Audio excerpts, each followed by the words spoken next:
That's where all joy comes from. It doesn't come from money.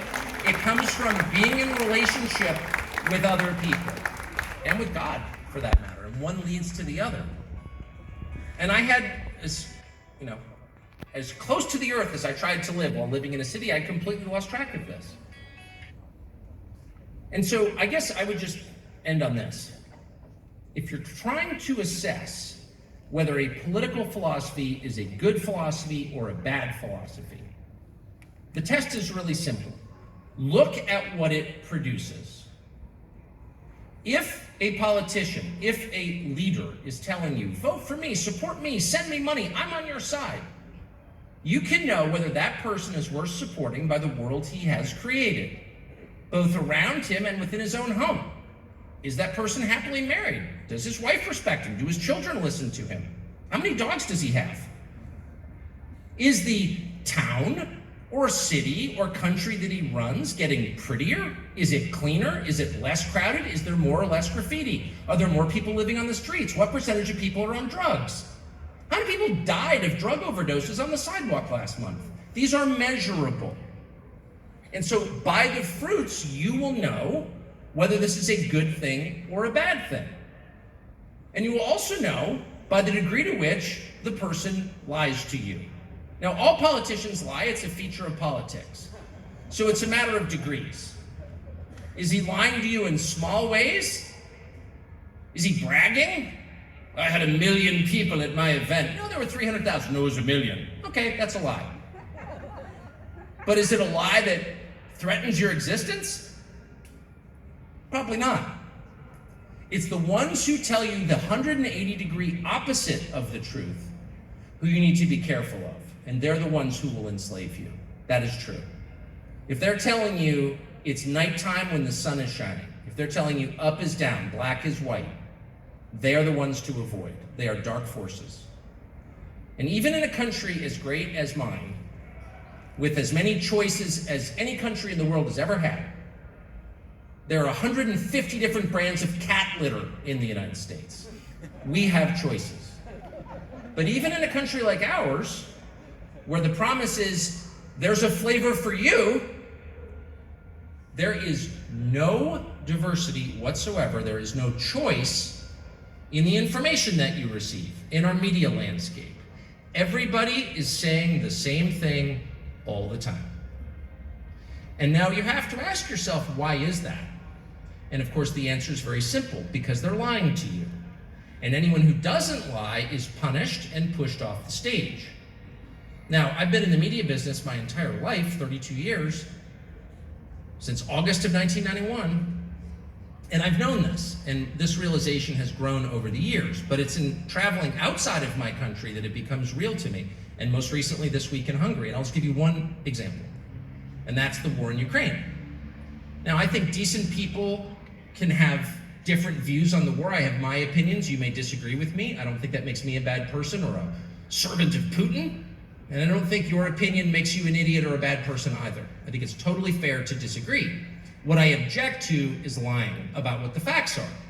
And in the United States right now, the overwhelming majority of the population believes that the Ukrainian army is this close to defeating the Russian army. And, again, I think it's totally fair to root for the Ukrainian army. I'm not attacking anybody. I'm sorry that Russia invaded Ukraine. I'm not taking the Russian position on this. I'm merely saying that the fact of what is actually happening, not what we wish would happen, but what is happening, is essential if we want to make up our minds about what to do next. And in the United States, virtually everyone I've ever met believes that Ukraine is winning. Now, if you think about this for a moment, here you have one country which has 100 million more people than the other country and has much deeper military industrial capacity, can make more missiles, make more bullets, make more tanks than the other country. So over time, the bigger country is almost certain to win, correct? This is a physics principle. Yes. Right.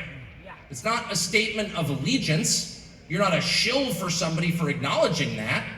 If we're wrestling and you outweigh me by 100 pounds, you're probably going to win because you're bigger. That's a fact. And yet, my country, a nation of 350 million people, has been told exactly the opposite for a year and a half for ideological reasons, as a function of propaganda. It is lying. And the scary thing is that otherwise very smart people believe it, even though you can still, and this may change, go on Wikipedia in the United States and look up population numbers. How many people live in Russia? How many people live in Ukraine? Oh, one outweighs the other by 100 million people. That's probably going to win. Maybe we should force a peace or whatever, or adjust our expectations accordingly. But no. And it's funny, I showed up here in Budapest a couple of days ago, and I've talked to a bunch of different people and eaten like maybe 27 different meals.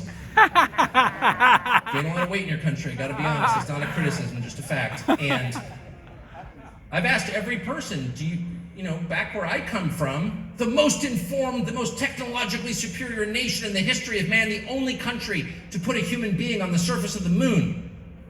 In that country, everybody believes that Ukraine is one F-16 away from beating Russia on the field of battle. And every single Hungarian, most of them are anti-Russian, by the way, and I haven't met anyone in Hungary who likes the Russians, just being honest. They don't like the Russians. But everyone has looked at me like I'm insane. What? No. No. And it's embarrassing.